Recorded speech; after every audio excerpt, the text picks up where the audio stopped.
bonsoir chez vous. Retrouvez l'émission 100% Sport tous les lundis à 20h45 sur KMT Télévision avec Daniel Jazz alias Dédé. 100% Sport, c'est toutes les disciplines. Automobile, cyclisme, escrime, football, handball, tennis, moto, marathon, karaté, pétanque, tir à l'arc, rugby, judo, voile et bien d'autres. 100% Sport, 100%, c'est tous les lundis sur KMT Télévision avec Daniel Jazz. Bonsoir à tous et merci de nous rester fidèles pour cette émission toute en images. Un coucou à notre consultant Jean Dorsan, Alain Petit, Alain-Luc Destin, Dominique Latif, l'homme à la voix d'or. Un coucou au personnel du restaurant Alizé qui nous donne à manger depuis 1969. Et les amis du Domino au coin samaritain.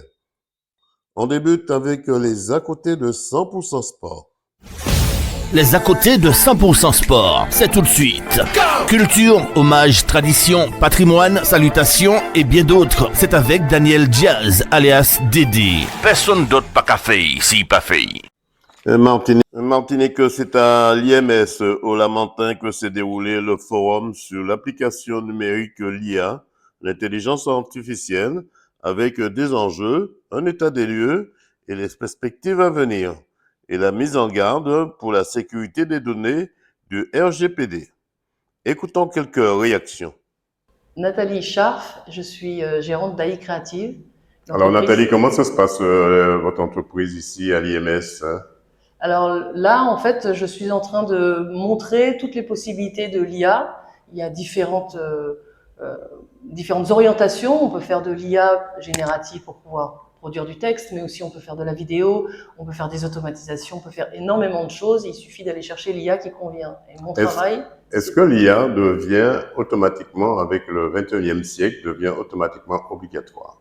Moi, je pense. Et toutes les personnes qui ne font pas d'IA, à mon avis, vont vraiment avoir des difficultés dans l'avenir. Déjà parce qu'il y a beaucoup d'IA qui sont intégrées sans même nous demander notre avis, de toute façon, dans les algorithmes, etc.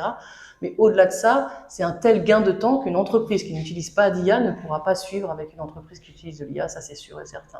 Est-ce qu'il y a un contrôle de l'IA fondamental, on va dire? Alors oui, il y a un contrôle de l'IA. Après, qui contrôle ce que l'IA peut faire ou pas faire, ça c'est un petit peu le problème. C'est moi un débat que j'aime exactement comme on a le débat sur les réseaux. Qu'est-ce qu'on a le droit de permettre sur les réseaux? Qu'est-ce qu'il faut censurer? C'est une question toute neuve parce que c'est une activité toute neuve. Je m'appelle Kimberly Glany et je suis présidente de l'entreprise Sportiplay. Enfin, tu peux comprendre? Kimberly, parlez-nous un petit peu de cette entreprise, encore de votre entreprise. Alors, Sportiplay est une entreprise qui crée des expériences sportives, ludiques et éducatives. On prend le sport, le jeu vidéo, on mélange les deux pour que la pratique sportive puisse devenir beaucoup plus amusante, intéressante et surtout plus accessible. Quelles sont les personnes qui pourront participer à ce sport? Donc, on a plusieurs publics, donc à partir de 4 ans, donc les jeunes, les adultes et les personnes âgées. On intervient souvent dans les centres de loisirs, dans les écoles, dans les CSE pour les entreprises ou encore dans les EHPAD pour 2026. Autrement dit, des personnes à 7 à 77 ans. 7 à 77 ans et plus. Au-delà. Parce que même en fauteuil roulant, même à une jambe, on peut jouer. Alors justement, la question que j'allais vous poser, est-ce qu'il est adapté aux personnes dites à mobilité réduite? Tout à fait. Il est adapté aux personnes dites à mobilité réduite et aux personnes en situation de handicap, qu'ils soient cognitifs ou moteurs. Comment faire pour vous contacter? Alors, vous pouvez nous contacter sur notre page Instagram sportiplay.fr, donc sportplayply.fr,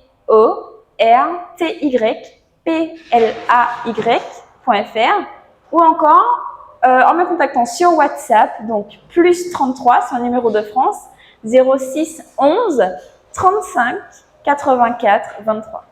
Est-ce qu'on peut répéter ce téléphone doucement? Oui, bien sûr. Plus 33 06 11 35 84 23.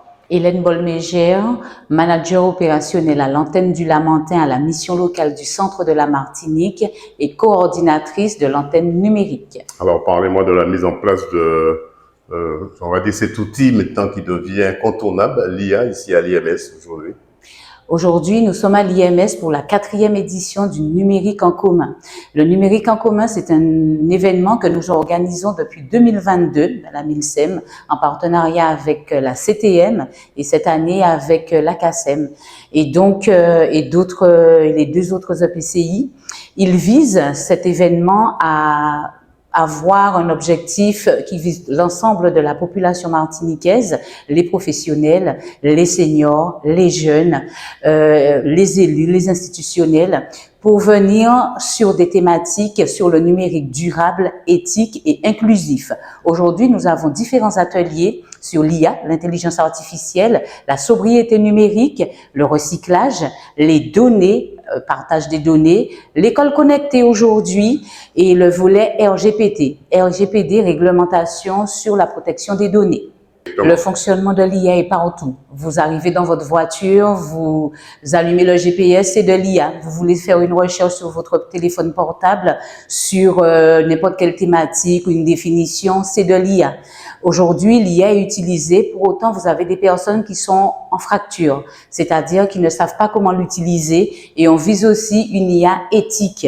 Ça veut dire que l'IA, je peux l'utiliser, mais pas pour tout, pas tout le temps et pas partout. Autrement dit, l'IA est contrôlable.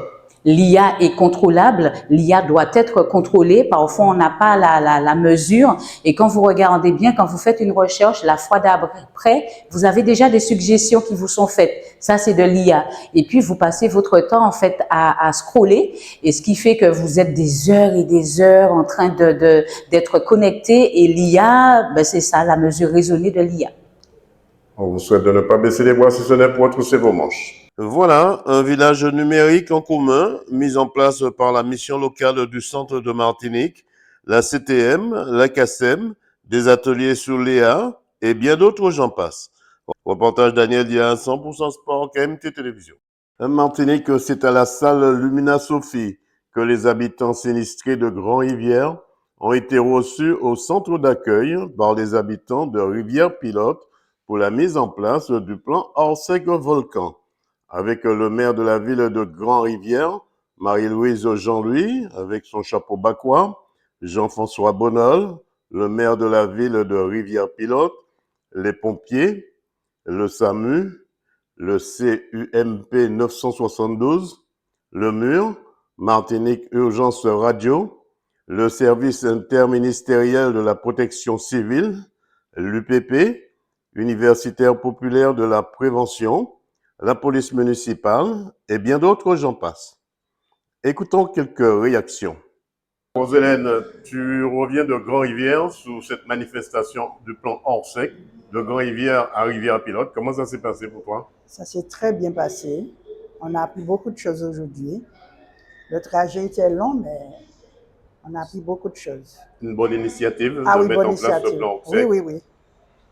Est-ce que vous êtes prêts, les habitants de Grand-Rivière? Oui, nous sommes prêts. C'est un petit peu loin, mais on est prêts. Hein? Est-ce qu'on est face à la panique aussi? Est-ce qu'il ne faut pas éviter cette histoire de panique à la dernière minute? Panique, ça, pour moi, je dis que, enfin, si ça se fait, on n'est pas la seule sur la route. Si c'est pour partir en bus, on est à Basse-Mette, on est à Macouba, on est à Lorrain. Je me demande comment on sera sur la route. En tout cas, vous avez vécu une bonne organisation. Ah oui, l'organisation était très bien. On a le départ en bateau, en bus, très bien passé. L'organisation était très bien. On peut dire que la ville de Grand-Rivière et la ville de Rivière-Pilote seront les 2 communes pilotes pour cet exercice. Oui, absolument. Alors, c'est la Rivière-Pilote et puis la Grand-Rivière qui font un fleuve de solidarité pour montrer aux Martiniquais qu'il ne faut pas qu'on reste là les bras croisés face aux catastrophes naturelles et qu'il faut absolument se préparer. Donc, ce qui s'est passé ce matin avec les personnes qui sont parties en bus, les personnes qui sont surtout parties en bateau, eh bien, c'est la démonstration que là où il y a des pontons, par exemple, sur le littoral de Martinique, sur les communes exposées au risque d'éruption volcanique, eh bien, il faut absolument qu'on fasse des entraînements. Et là, on va voir les forces et les faiblesses. Là, par exemple, sur Grand-Rivière, aujourd'hui, on peut considérer qu'il y a à peu près 35 canaux. Donc, ça ne va pas suffire pour évacuer les 500 habitants. Mais il y a des canaux sur Rivière-Pilote, sur le Marin, sur Sainte-Anne. Donc on peut trouver une formule pour emmener des bateaux, comme ça a été fait ce matin, sur Grand-Rivière, récupérer les gens et les évacuer. Et vous avez vu, l'évacuation est allée extrêmement vite, plus vite qu'en bus. Est-ce que toutes les communes sont prêtes à jouer le jeu sur ce plan hors sec? Ah, ils n'ont pas le choix. Hein. De toute façon, le préfet va écrire à tout le monde là, préparation avec l'ensemble des communes de Martinique, donc tout le monde doit s'y mettre. On n'a pas le choix. On vous souhaite de ne pas baisser les bras sur pour retrousser vos manches. Ah ben, merci beaucoup. Je suis Madame Nicole Chen-Sintai. Je suis la présidente de la future association MUR Martinique Urgence Radio. Donc nous sommes en train de mettre en place justement cette association et nous avons voulu participer justement à ce plan hors sec volcan. Et donc avec les cibistes et les radios amateurs, donc il y avait également des cibistes sur le bateau et il y avait des radios amateurs positionnés dans certains lieux tels que sur le volcan de la montagne Pelée, au niveau de la montagne du Vauclin. Il y avait aussi des cibistes qui étaient positionnés également au centre de Rivière-Pilote. Et il y avait aussi des cibistes qui étaient positionnés directement chez eux pour pouvoir faire passer la communication. Donc tout s'est très bien passé sur ce plan au sec. Donc c'est une nouvelle opération pour nous. Et donc c'est quelque chose que nous sommes en train de mettre en place parce que dans les catastrophes naturelles, il n'y aura pas de téléphone. Donc ce sont les cibistes et les radios amateurs qui prendront le relais pour pouvoir alerter la population, la préfecture. Et voilà, donc nous avons mis ça en place pour essayer et cette opération en fait nous permet aussi déjà de nous tester pour voir déjà comment on peut avancer quand on sera vraiment dans cette réalité. Vous parlez de vous tester, mais de tester la population en termes de panique aussi. Tout à fait, parce que nous avions effectivement sur le bateau une cibiste qui a également la casquette de médico-psychologique, puisque là aussi, quand il y a de la panique, il faut quand même, essayer de calmer un peu la population, donc de les aider aussi à faire ce passage. Voilà une opération du plan hors sec volcan qui s'est très bien déroulée avec quelques petits réglages pour une première, qui me semble-t-il sera renouvelée avec la participation de toutes les communes du département prochainement. Reportage Daniel Diaz, 100% Sport, KMT Télévision. Martinique, nous vous avons posé la question: que pensez-vous de l'émission 100% Sport sur KMT? Nous vous écoutons. Que pensez-vous de l'émission 100% Sport?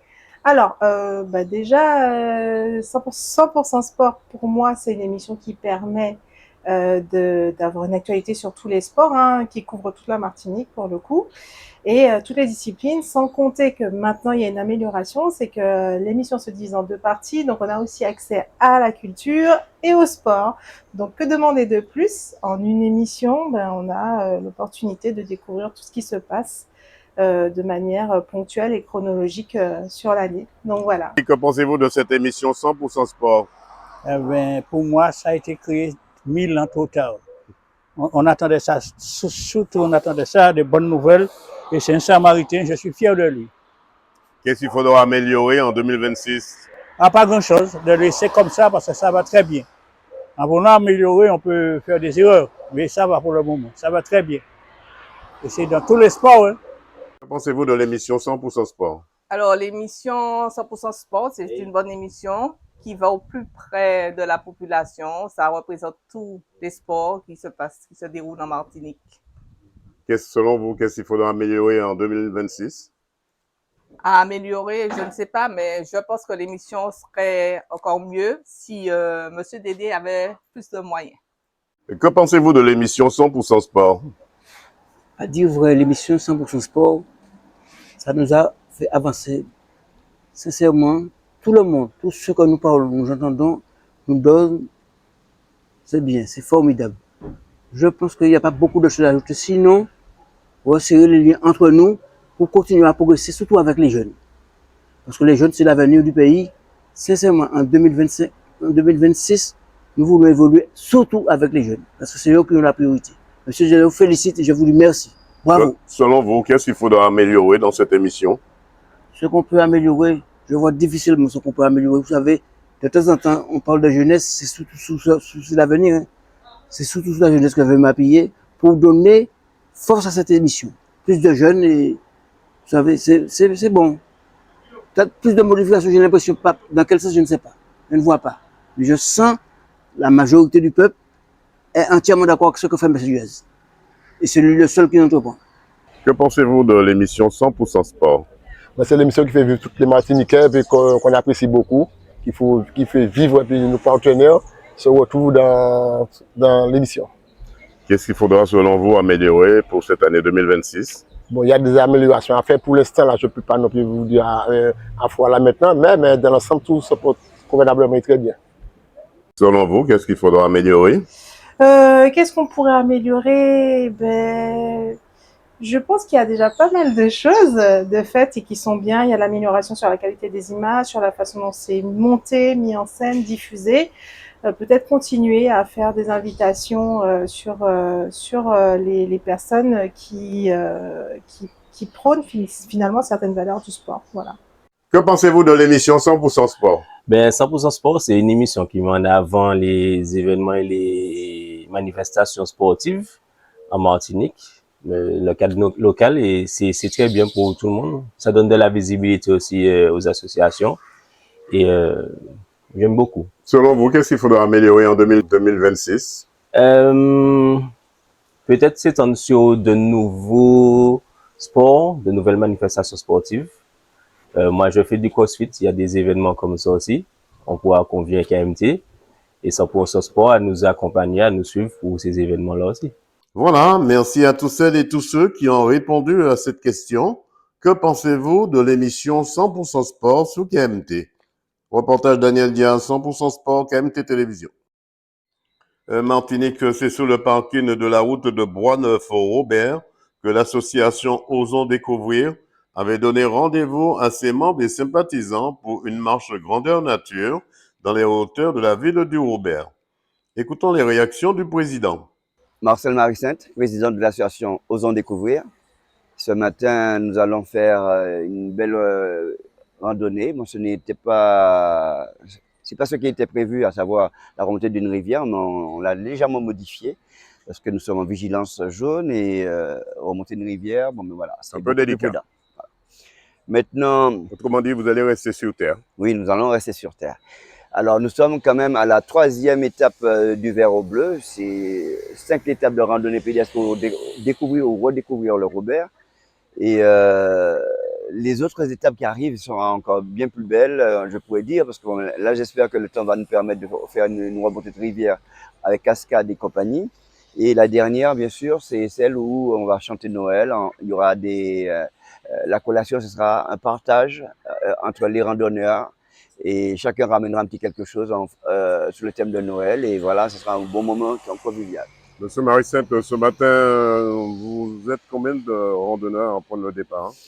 Alors, nous avions 75 de prévus, mais avec le temps, je pense qu'on va être un petit peu moins. Bon, là, on est en train de revoir un petit peu l'effectif, mais je pense qu'on sera un peu moins. Il y en a qui ont peur de la pluie, on va dire. Qu'est-ce qu'on peut vous souhaiter pour cette journée? Eh bien, écoutez, que tout se passe bien déjà, d'une part, et que nos randonneurs prennent du plaisir, et que, en plus, justement, comme moi, constater que nous sommes dans un havre de paix, l'une des plus belles villes, je dirais, du monde, hein, n'est-ce pas? On va dire ça comme ça. 100% Sport vous souhaite de ne pas baisser les boissonnets pour retrousser vos manches. Tout ça. Voilà, rendez-vous le 23 novembre prochain, 2025, pour de nouvelles aventures de marche avec l'association Osons Découvrir du Robert. Reportage Daniel Diaz, 100% Sport, KMT Télévision. Croire à l'impossible, toucher les étoiles, croire à l'indicible, mais tout se voile. Fais ma vie, apprendre à souffrir, de trop d'ennemis, apprendre à mentir, pour se faire des amis. Lève-toi et bats-toi encore, fille du soleil, réveille-toi et bats-toi encore. Fille du soleil, élève-toi et bats-toi encore. Fille du soleil. Je suis un battant, je suis un rêveur, je suis un résistant qui refuse de se laisser faire. Je crois en l'essentiel, à mon ciel étoilé, et je suis sûr qu'au bout du tunnel, la lumière va briller. Je suis un battant, je suis un rêveur, je suis un résistant qui refuse de se laisser faire. Je crois en l'essentiel, à mon ciel étoilé, et je suis sûr qu'au bout du tunnel, la lumière va briller. Je suis un battant, je suis un rêveur, je suis un résistant qui refuse de se laisser faire. Je crois en l'essentiel, à mon ciel étoilé, et je suis sûr qu'au bout du tunnel, la lumière va briller. Alors je continue de chanter, de rêver, en espérant qu'un jour on criera liberté.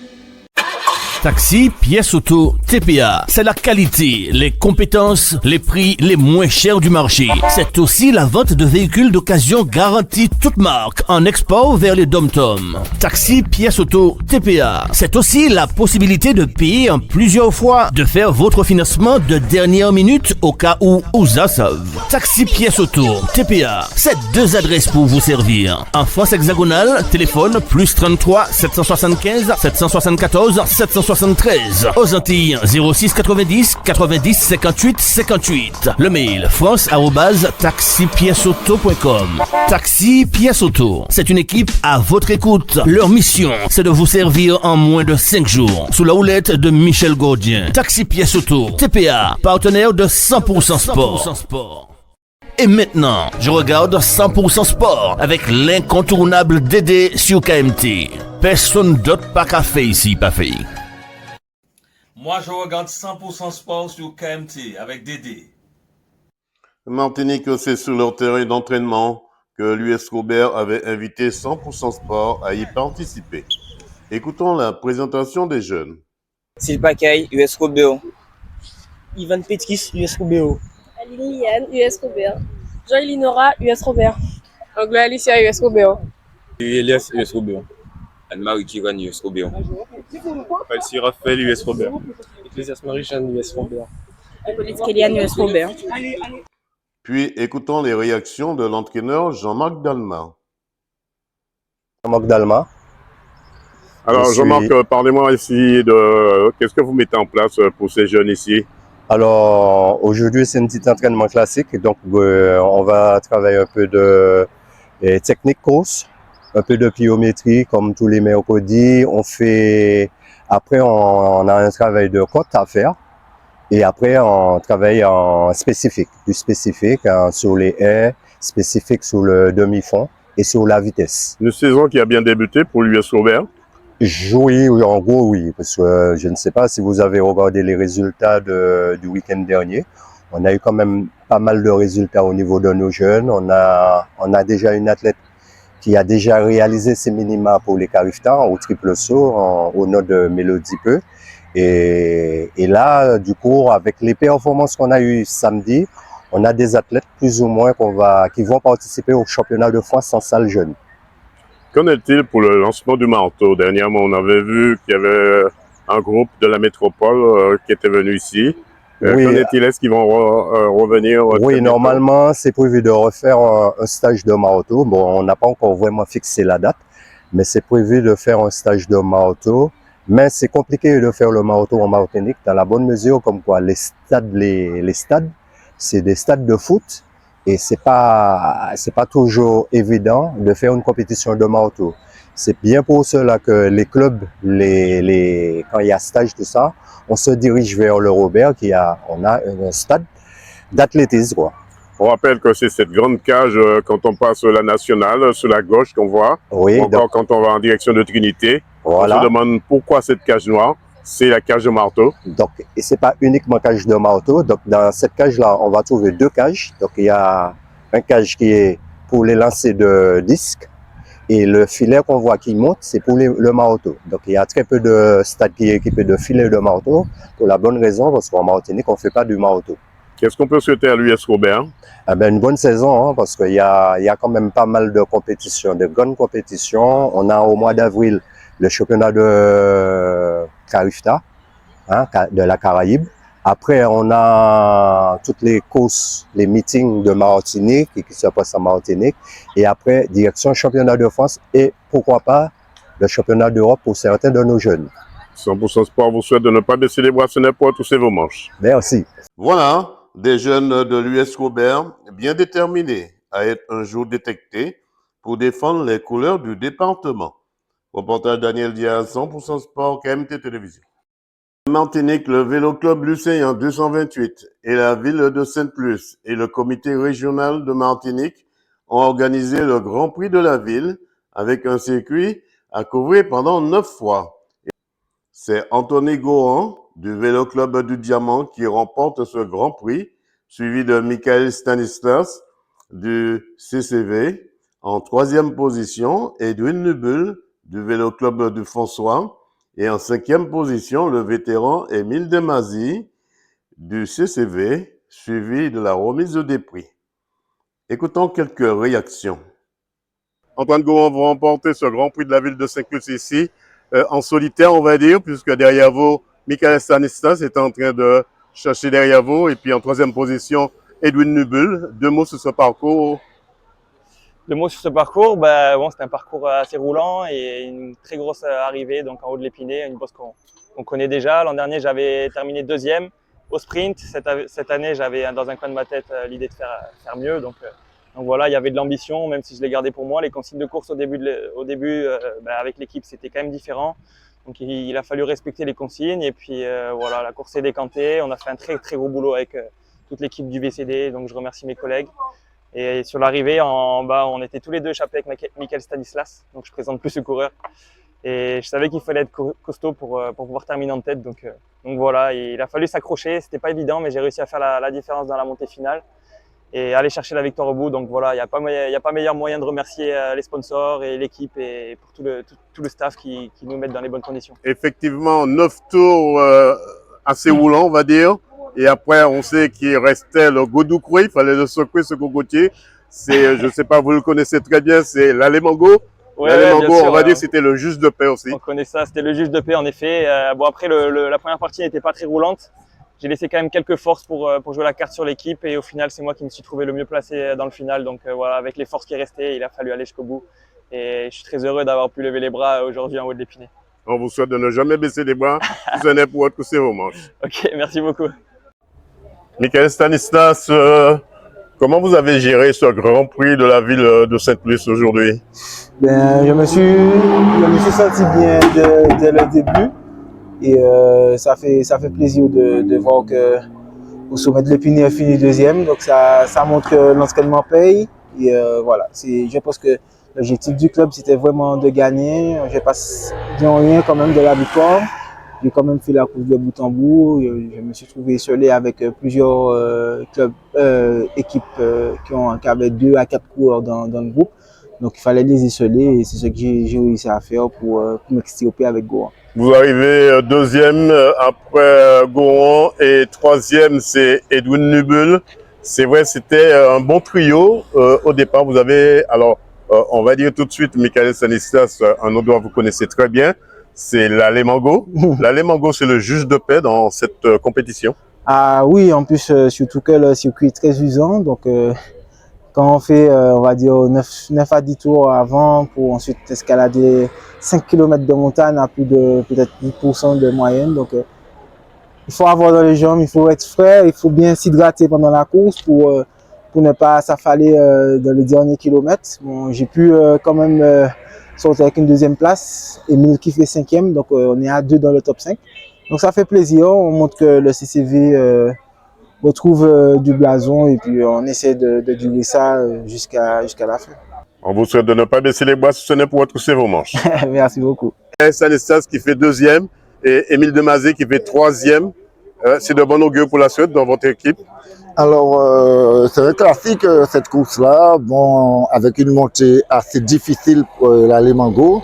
Alors bon, l'équipe est en pleine préparation, alors une bonne deuxième place, on va pas cracher dessus. Émile qui fait premier accessible, qui finit 5e du classement. Et Olivier qui fait aussi dans les 10 premiers. On a le premier U23 qui est Yoann Pierre-Louis, alors je crois que c'est carton plein pour le TCV. Et on continue le travail en attendant de renforcer l'équipe. L'allée Mango, c'est là où on secoue les cocotiers? À défaut de mangue, c'est les cocotiers, voire les dombrés qu'on en parle. Ah oui, c'est le juge de paix parce que c'est un parcours assez exigeant et pour finir avec cette montée, il faut avoir quand même économisé pas mal de ressources pour finir en bonne place. Qu'est-ce qu'on peut vous souhaiter? Qu'est-ce qu'on peut souhaiter au CCV? Alors, continuer de mûrir, continuer d'évoluer pour essayer d'avoir d'autres bons résultats et pour le bien du cycliste vauclinois et martiniquais. 100% Sport vous souhaite de ne pas baisser les bras pour trousser vos manches. Merci. Edwin Nubel, on va dire, c'est même pas un espoir, mais vous avez pu monter l'allée Mango, une allée très difficile. On vous a vu ici, vous arrivez en 3e position. 2 mots sur ce parcours cet après-midi. Un beau parcours, c'est roulant et à la fin il y avait une difficulté. Voilà, parce que petit tout parcours, mais moi, en état de santé, j'étais pas encore en la forme, mais voilà, on peut que se satisfaire de cette 3e place. En tout cas, vous avez tenu tête à l'homme de tête qui est arrivé pas très loin, mais vous êtes arrivé tout de suite après Michael Stanislas. C'est de bon augure pour la suite. Ouais, après, c'est que le début de saison. On verra. Par rapport à son état de santé actuel, donc je trouve que c'est une bonne chose, bien qu'il y a mieux que ça. Mais 3e place, avec l'état de santé qu'il a là, grippé il y a plus d'1 semaine, donc il a tenu le coup. Je trouve que on peut lui féliciter. C'est une bonne chose. Émile Demazy, une belle course aujourd'hui ici avec ce Grand Prix de la ville de Saint-Clus. Vous arrivez 5e ici. Un vétéran comme vous, ça veut dire que vous avez donné une leçon à ceux qui sont arrivés après vous et même ceux qui étaient devant vous. Ils ont eu peur de vous voir arriver trop vite. Je ne vais pas dire que j'ai donné une leçon. Je n'ai fait que ma course et puis ça a donné cette place-là. Maintenant, je m'entraîne comme tout coureur. Hein. Après, c'est la course. Je me suis préparé pour ça. Alors du coup, une très belle 5e place pour le CCV.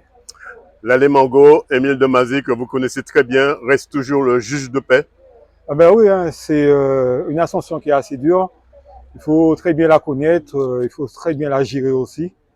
Après, c'est une ascension qui est assez raide quand même. Et avec l'expérience, j'ai su jouer avec ça aussi.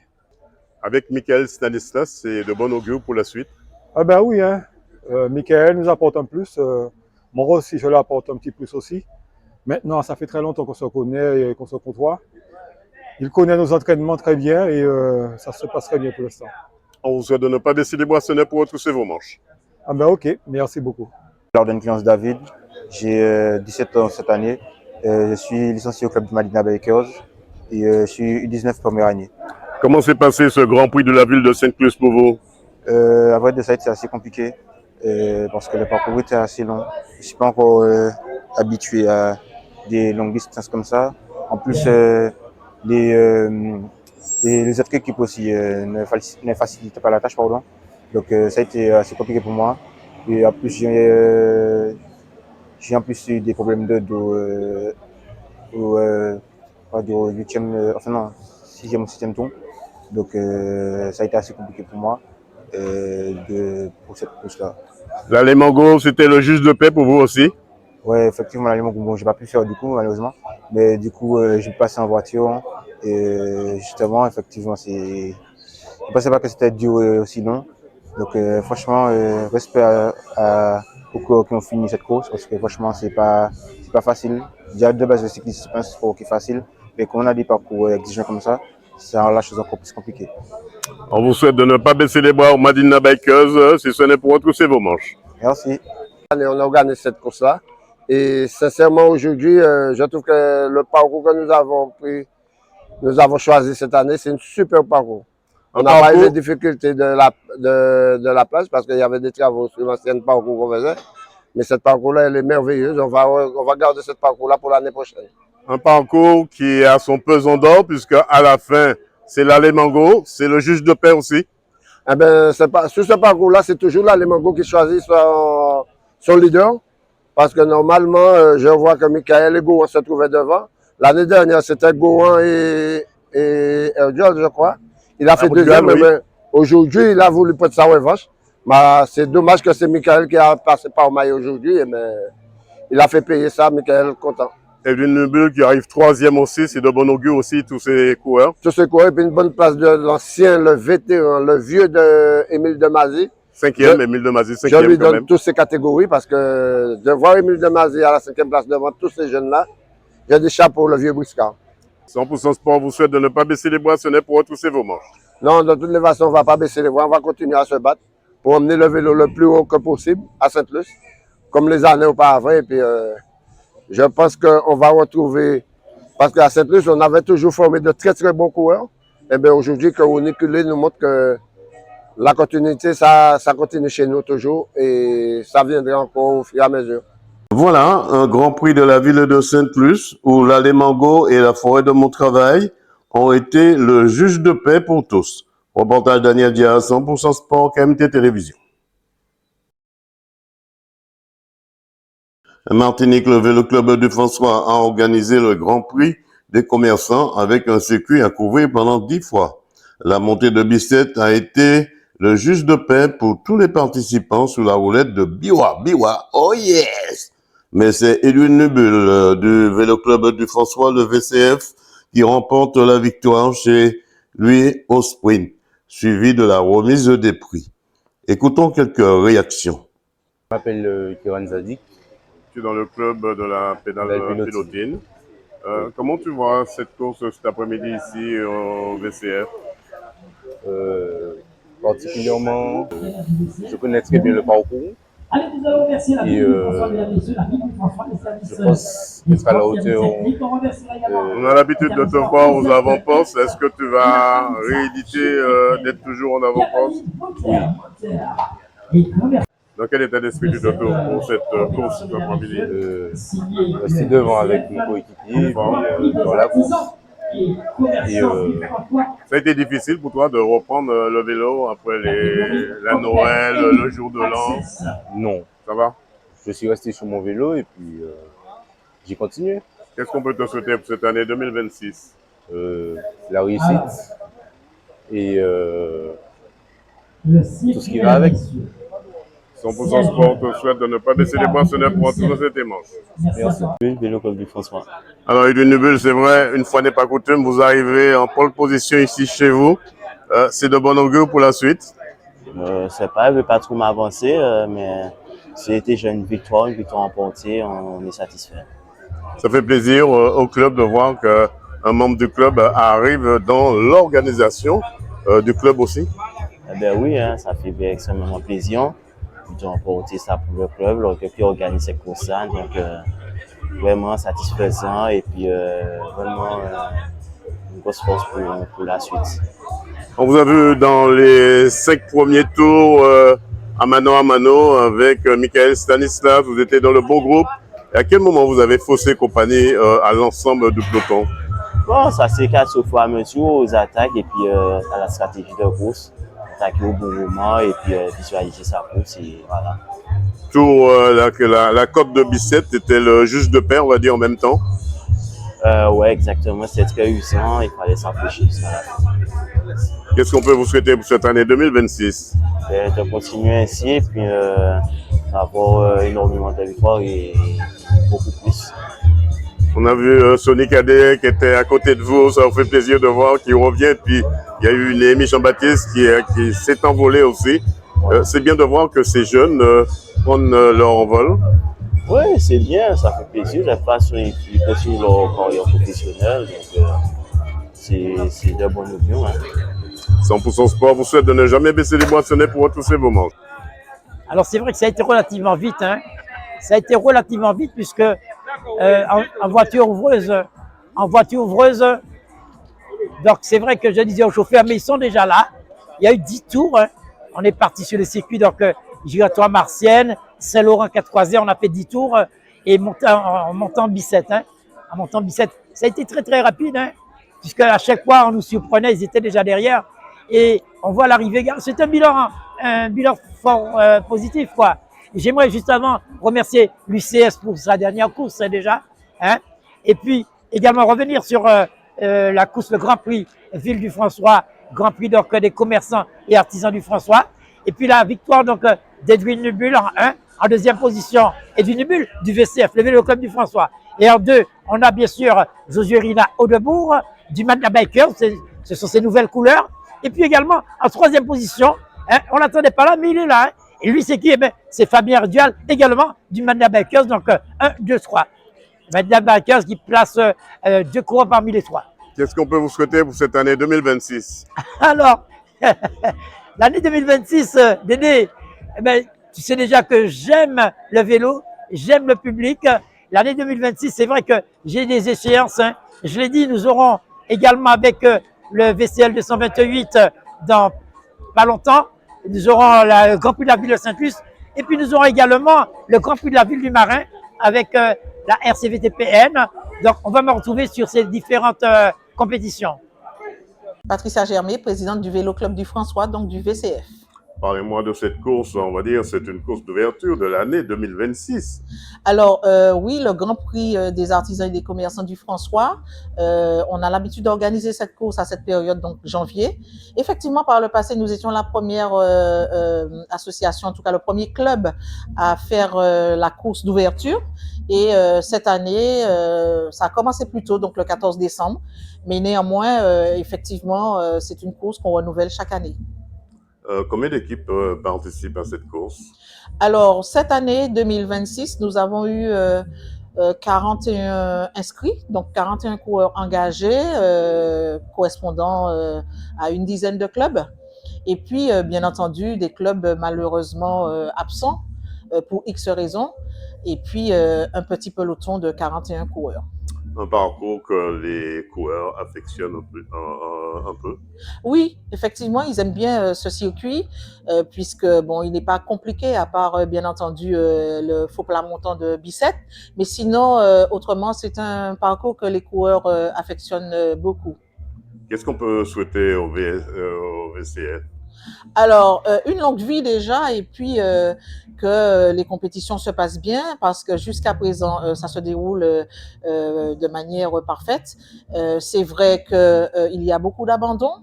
On comprend ça, il fait chaud, certains ne sont pas en jambes, des abandons aussi parce qu'on leur a donné un tour simplement, ils n'ont pas le rythme, pas encore puisqu'on est quand même en début de saison, mais je pense que les vœux du VCF seraient que la saison se passe très bien, que les coureurs ne chutent pas.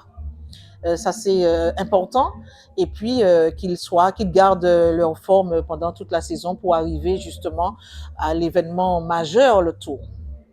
Président de 100% Sport vous souhaite de ne pas baisser les bras si ce n'est pour retrousser vos manches. Merci. Voilà, un Grand Prix des commerçants où tous les coups sont permis, mais c'est le franciscain Edwin Nubul qui remporte la victoire. Reportage Daniel Diaz, 100% Sport, KMT Télévision.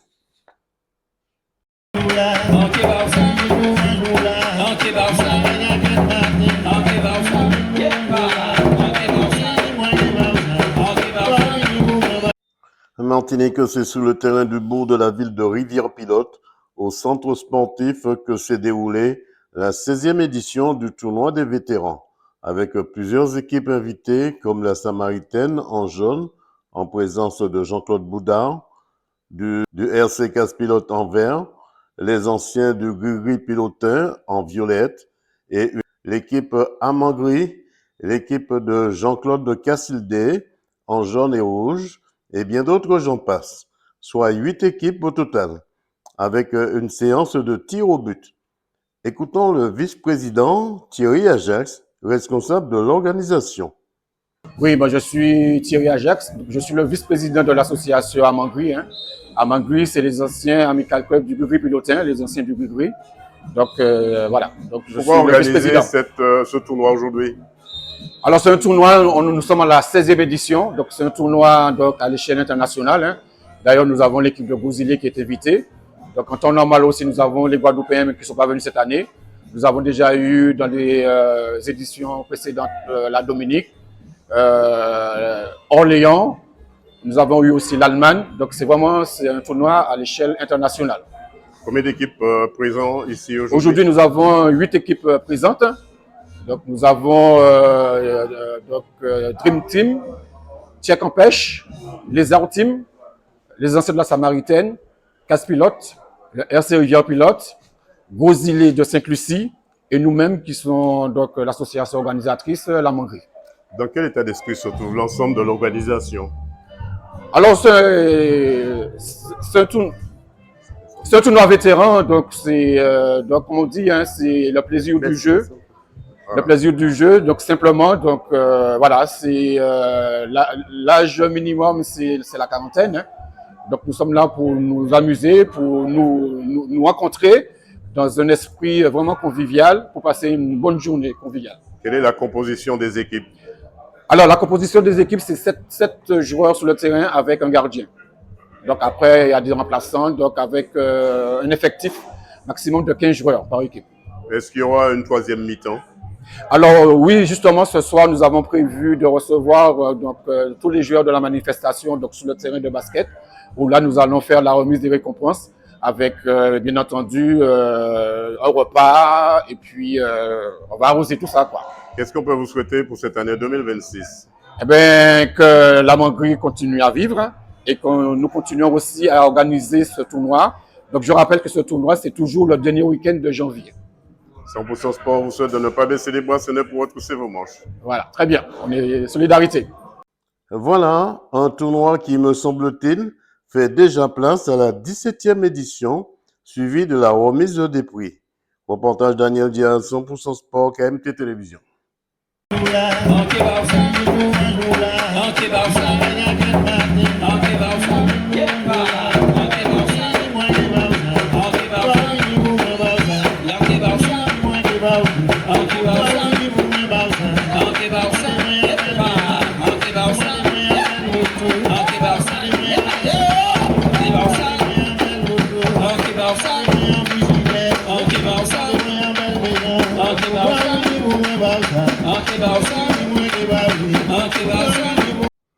Martinique, c'est sous le terrain municipal du François que s'est déroulée la Coupe de Martinique des U17 entre l'équipe de la Samaritaine et l'équipe de la JC Eucalyptus. Dès la première mi-temps du jeu, c'est la Samaritaine qui prend le large sur le score de 3-2.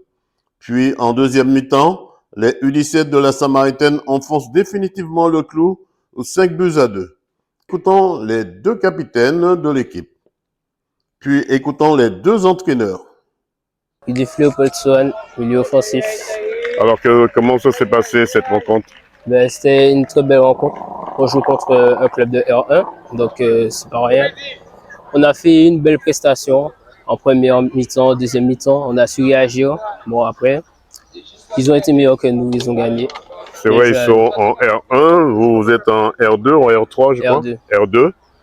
Quand même, c'est pas une équipe qui vous a fait peur? Non. Non, on a joué, on a donné ce qu'on avait. Bon, après, on a perdu, c'est le jeu. En deuxième mi-temps, quand c'était passé en deuxième mi-temps, vous avez relâché un petit peu la pression? Ben, faut dire qu'il y a de la fatigue. Les remplacements, c'est pas toujours le bon choix. Donc, après, on a donné ce qu'on avait. Ben, c'est la finalité, on a perdu, bien joué à eux. Qu'est-ce qu'on peut vous souhaiter pour cette année 2026? De gagner le championnat R2 et de la réussite.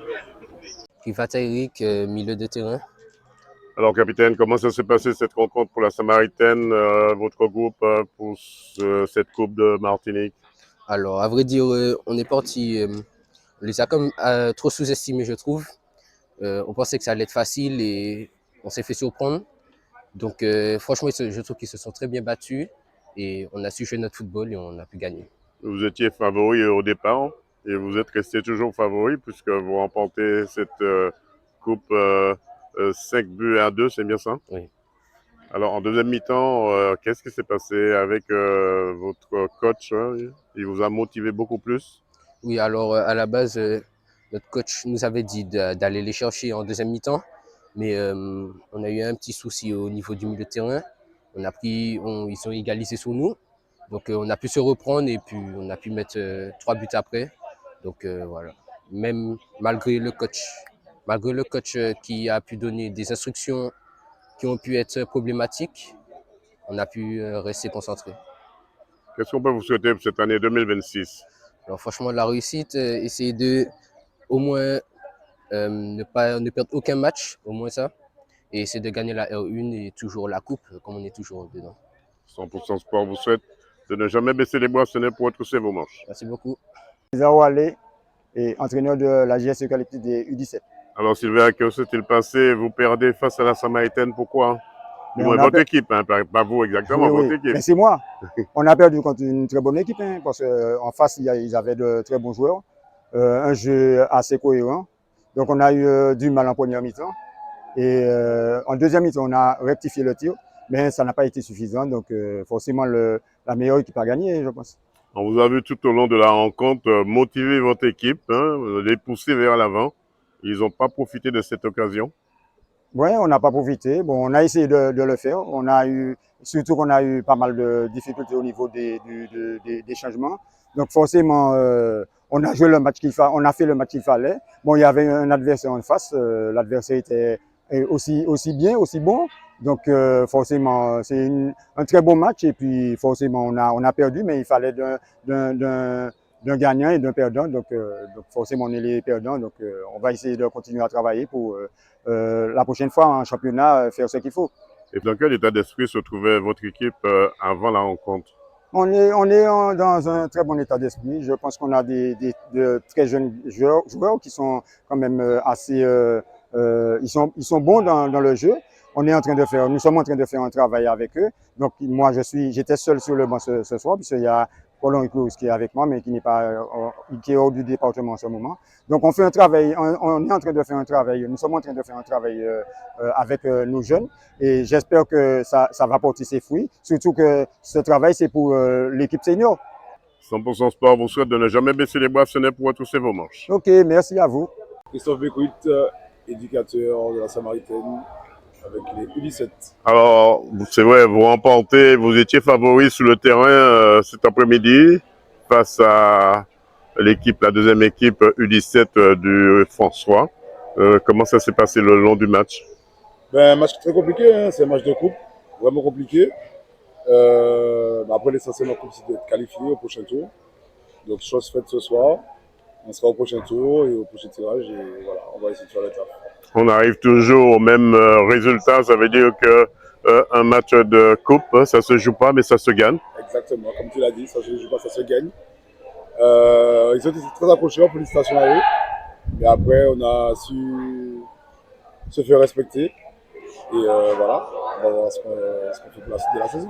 Voilà, ce sont les jeunes de la Samaritaine U17 qui remportent cette première phase de la Coupe de Martinique ici au François. Reportage Daniel Diaz, 100% Sport, KMT Télévision. Martinique, c'est sous le terrain de l'Union à Sainte-Marie que s'est déroulée la première édition du tournoi vétéran du club des supporters de la Samaritaine, mise en place par le nouveau président Gérald Lérandi.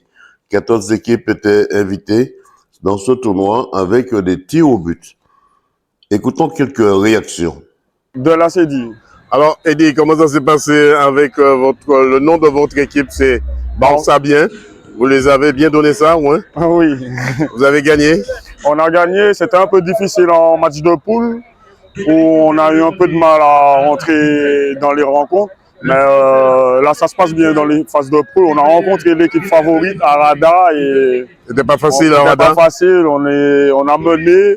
Ils ont égalisé et voilà, donc là on a fait pénalty avec eux et on a gagné au tir au but. Depuis ce matin, vous êtes ici sur le terrain de l'Union pour ce grand tournoi. Dans quel état d'esprit était l'ensemble de votre équipe? En fait, franchement, c'était convivial, plein d'anciens. J'ai trouvé ça magnifique et voilà quoi, c'était dans l'esprit. Il n'y avait pas de mauvais comportement. Les matchs se sont bien déroulés.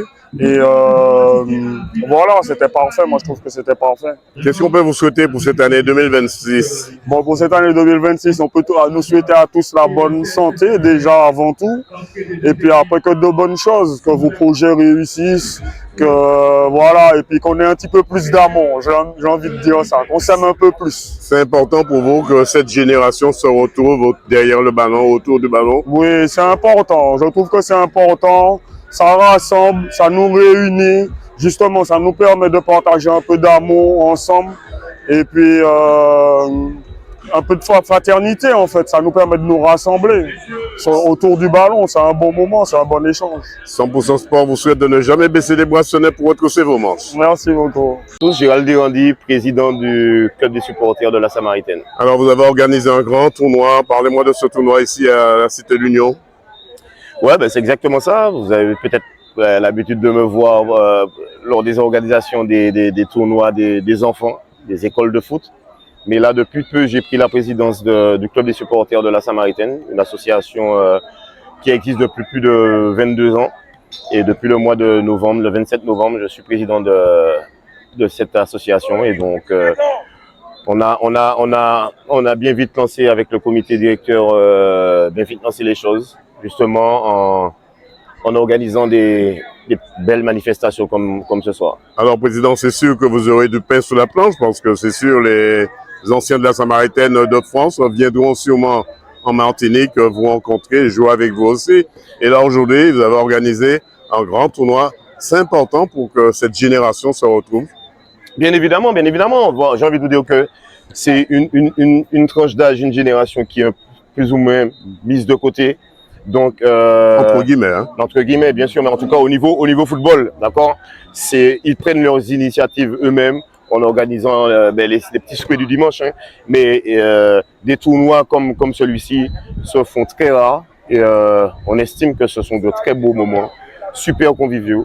Et voilà, il faut que ça perdure, quoi. Qu'est-ce qu'on peut vous souhaiter pour cette année 2026, président? La santé tout d'abord, hein, pour entreprendre toutes ces manifestations, tous ces projets qu'on souhaite mettre en place. 100% Sport vous souhaite de ne pas baisser les bracelets pour retrousser vos manches. Merci. Voilà un tournoi qui s'est très bien déroulé et qui, me semble-t-il, sera renouvelé très prochainement. Tournoi vétéran du club des supporters de la Samaritaine. Reportage Daniel Dia, 100% Sport, KMT Télévision. Martinique, c'est au Palais des Sports de Trinité que nous avons rencontré le nouveau président du club de handball de la Gauloise. Écoutons avant tout la présentation des joueurs. Ici Henrik, pivot. Éloi Yoni, arrière. Scaronel, ailier. Marc-Anthony Florilla, gardien. Julien Follin d'Aribo, arrière. Barras Narcisse, ailier. Bélan Henrik, demi-centre. La personne Noah, gardien. Piston Loridon Mathis, pivot. Paola Kellan, ailier. Nordenel, pivot. Kenny Biogos, pivot. Lucien Oscar, ailier droit. Moulin Emmanuel, gardien. Kossou Corentin, demi-centre. Puis écoutons les réactions du président Rodrigue Réviton. Réviton Rodrigue, président de la section handball gauloise. Ça se passe, votre section handball? Ça se passe bien. Donc là, on a trouvé enfin une cohésion. On est pas mal. On a commencé le championnat pas très bien. Et puis là, on est sur 4 victoires consécutives. Chaque match, c'est un derby, c'est une finale. Pour qu'on puisse cette année pouvoir participer à la poule des As, c'est notre projet. Le fait que vous êtes le nouveau président, est-ce que l'état d'esprit de vos joueurs ont changé? Alors, je ne pense pas. Je ne pense pas. Après, ce qui se passe, c'est que la différence, c'est que je suis intégré dans le groupe. Donc, je suis moi-même joueur. Du coup, voilà, on doit montrer l'exemple. Alors, je peux dire que j'ai fait partie des anciens, avec sous l'aile de l'entraîneur Hippolyte Rapon. Donc, forcément, toutes les valeurs, toutes les motivations, tout ce qu'il faut, je l'emmène. Et de sorte qu'on puisse servir d'exemple. L'objectif cette année, c'est de monter?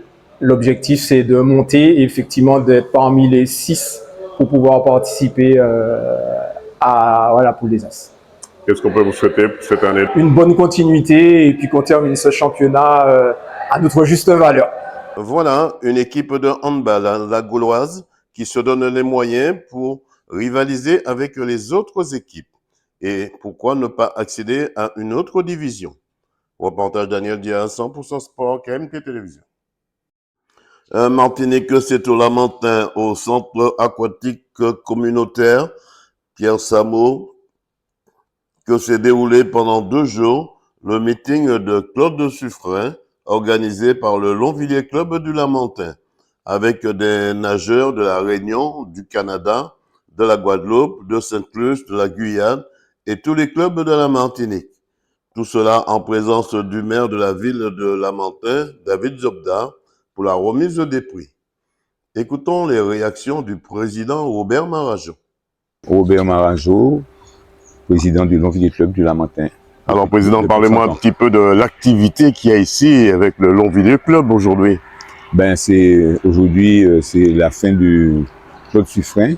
C'est la 22e édition du Claude Suffren. Claude, je rappelle à ceux qui ont oublié, c'est un petit jeune de chez nous qui est décédé en 2002 de maladie et qui promettait énormément. Et nous avons, dès l'année qui suivait, organisé un meeting Claude Suffren. Les 2-3 premières années, ça n'a pas bien marché parce que on avait tenu à faire pratiquement sa date de décès, fin décembre, mais il y avait toujours des compétitions beaucoup plus importantes en même temps et on était boudés. Donc j'ai décidé de changer et de faire début janvier. Et c'est ce qui se passe depuis quelques années, et où là c'est très intéressant. Là aujourd'hui, nous avons à cette compétition Cuba, La Réunion, c'est pour ça que je suis là. Une première, La Réunion qui vient ici en Martinique. La Réunion, une première. Nous avons vraiment travaillé pour qu'ils viennent. Et c'est pour ça que nous avons mis sur l'affiche la rencontre des océans. Okay. Et nous avons donc à Port-Cuba, nous avons eu déjà toutes les équipes de Sainte-Lucie, 3 clubs qui sont habitués à venir. Cette année, il y en a 4. Donc c'est quelque chose de formidable. Nous avons la Guadeloupe, nous avons la Guyane, nous avons Saint-Martin et nous avons tous les clubs de Martinique. Okay.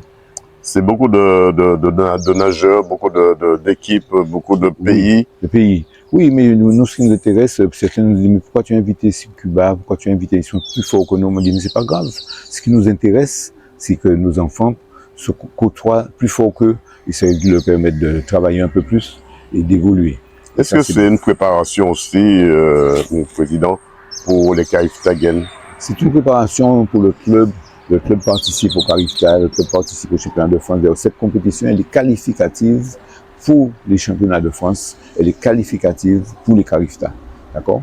Et c'est la première compétition de l'année qualificative pour les Carifta et qualificative pour les championnats de France. Qu'est-ce qu'on peut vous souhaiter pour cette année 2026? De continuer à travailler.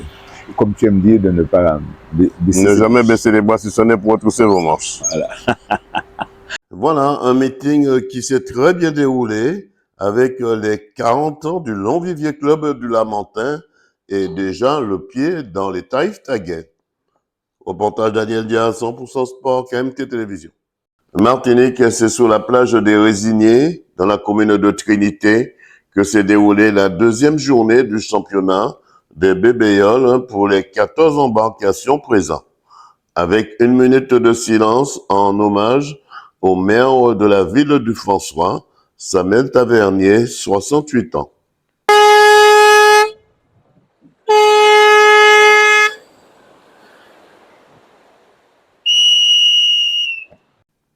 Puis le départ a été donné par le directeur de la course, Éric Aglaé, qui, me semble-t-il, a repris du service.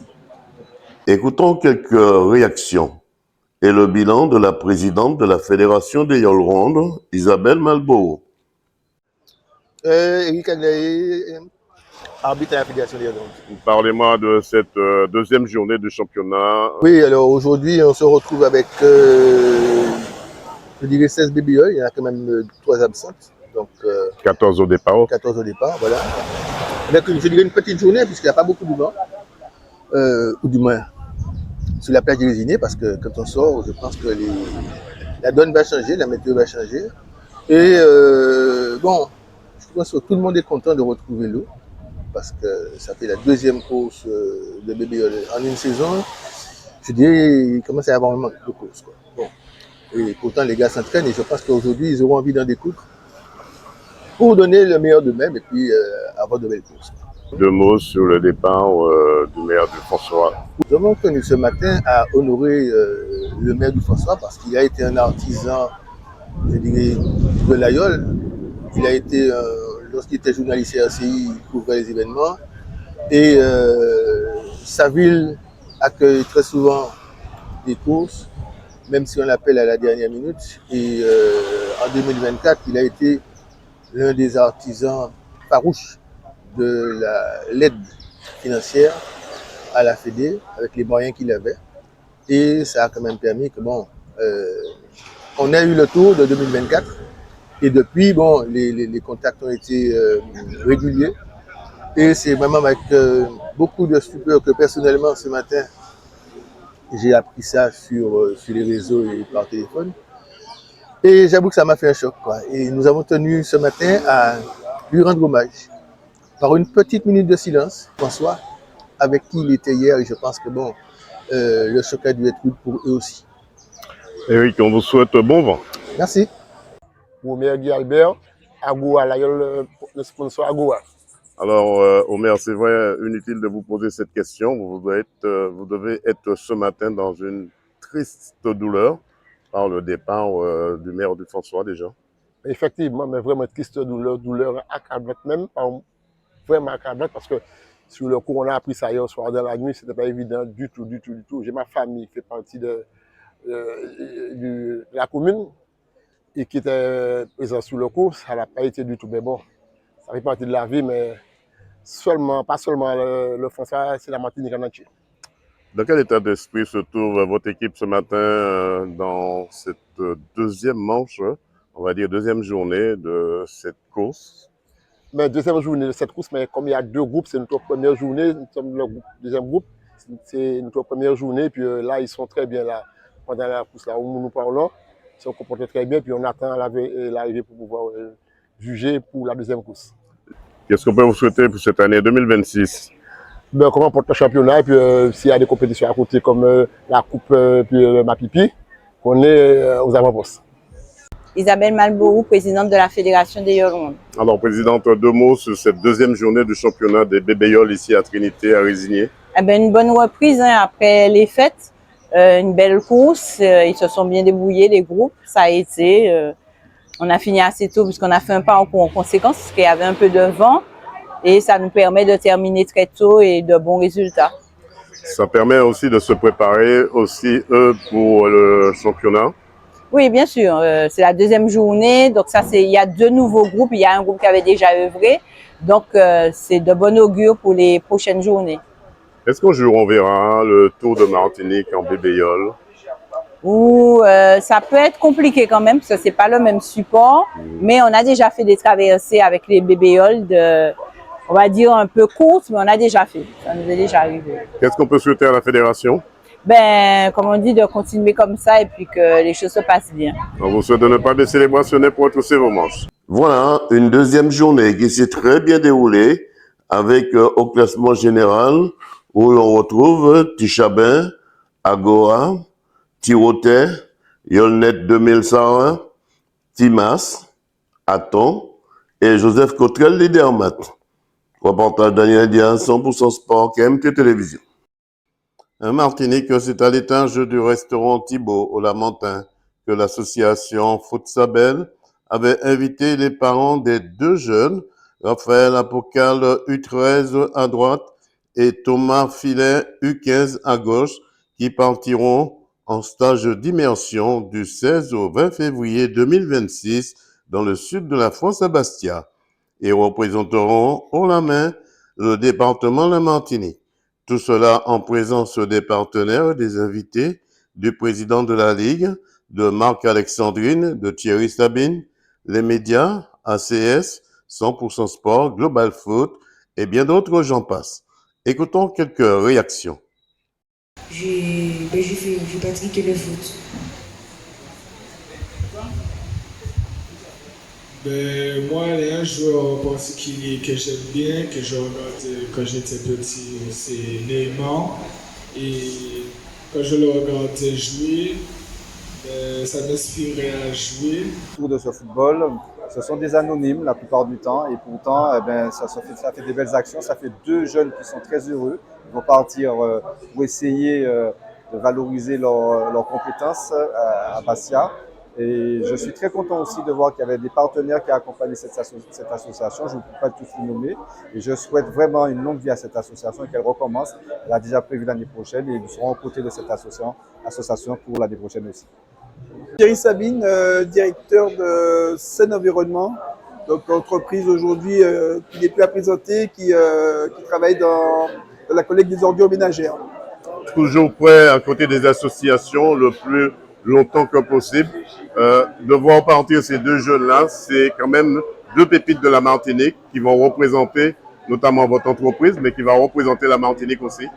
Ah oui, moi je trouve que c'est vraiment une très très bonne chose de permettre à nos jeunes d'aller vers l'extérieur, parce que bon, c'est vrai qu'on est sur un petit territoire et tout le monde supporte bien évidemment, tout le monde suit un peu, tous ceux qui suivent un peu le football s'intéressent à la chose et nous sommes heureux de voir que des Martiniquais peuvent porter le flambeau et moi j'ai vraiment confiance dans ces 2 jeunes parce que pour les avoir vus et entendus, donc je trouve qu'ils sont impliqués, je pense qu'ils sont prêts pour franchir l'étape ultime. Quelles conditions vous trouvez avant le départ de votre fils? Dans de très bonnes conditions. En fait, je vois en fait que c'est un travail de longue haleine. En fait, j'accompagne mon fils au match tous les week-ends. Et en fait, pour moi, c'est une immense fierté de pouvoir l'accompagner lors de son déplacement à Bastia. C'est un vide pour vous en tant que parent de voir partir votre fils? Ça me fait un petit pincement au cœur parce que il est très jeune, il n'a que 12 ans. Donc en fait, ça va être, s'il est retenu, ça va être en fait un grand chamboulement dans ma vie. Mais comme c'est son rêve, donc je m'y prépare. On va dire psychologiquement. En tant que parent, vous lui avez donné des bases pour pouvoir se débrouiller tout seul? Oui, il est en fait très autonome, il fait ses devoirs tout seul. Il se débrouille en fait seul. Et en fait, comme il a un grand frère aussi, donc il essaie de, comme son grand frère est très autonome, donc il essaie de prendre un petit peu les repères de son grand frère. On vous souhaite de ne pas baisser les bras, ce n'est pour retrousser vos manches. Alors, Isabelle, comment ça s'est passé la mise en place de cette soirée ce soir? Comme vous avez eu l'occasion de voir, j'ai fait une série de petites vidéos mettant en lumière justement ce qui s'est produit durant le Futsabel pour les 5 sections, U7, U9, U11, U13 et U15. Justement, ça nous a permis de mettre en lumière les différents partenaires, l'évolution des jeunes, les récompenses, l'organisation dans sa globalité. Et hormis cela, on vous a concocté des petites mignardises avec 2 de mes compères. Nous avons quand même eu le renfort de pas mal de notre équipe. Nous étions déjà, ne serait-ce que durant cette soirée, presque une quinzaine présents pour vous recevoir. Et nous espérons non seulement que vous soyez présents avec nous, mais nous serons là aussi lors de cette 3e édition pour vous accueillir. Joblon Fabrice, président de l'association Sport Loisirs Détente, l'organisation de la manifestation Futsabel. Avec notre équipe, on a tenu à remercier nos partenaires ce soir, avec les parents des 2 jeunes, les jeunes qu'on a voulu mettre en lumière, qui ont plein d'étoiles dans leurs yeux, pour pouvoir faire cet essai professionnel à Bastia. La 3e édition qui en approche, à partir du 28 novembre jusqu'au 6 décembre, se verra en projet aussi sur la section féminine, également, voire pour peut-être une formation professionnelle, qui sait. Ceci dit, on remercie tout le monde, on remercie Dédé, on remercie 100% Sport sur cette manifestation qui a été avec nous du début jusqu'à la fin. Voilà une mission de confiance de Futsabel pour nos 2 jeunes Martiniquais en immersion à Bastia. Reportage Daniel Diaz, 100% Sport, KMT Télévision. Voilà, c'est la fin de cette émission, tout en images. Rendez-vous lundi prochain. Un coucou au restaurant au Père là-bas, en particulier Ariel et ses collègues. Soyez prudentes et prudents sur les routes. Pour ma part, je vous dis bonsoir chez vous. Bonsoir chez vous. Retrouvez l'émission 100% Sport tous les lundis à 20h45 sur KMT Télévision avec Daniel Jazz alias Dédé. 100% Sport, c'est toutes les disciplines. Automobile, cyclisme, escrime, football, handball, tennis, moto, marathon, karaté, pétanque, tir à l'arc, rugby, judo, voile et bien d'autres. 100% Sport, 100%, c'est tous les lundis sur KMT Télévision avec Daniel Jazz.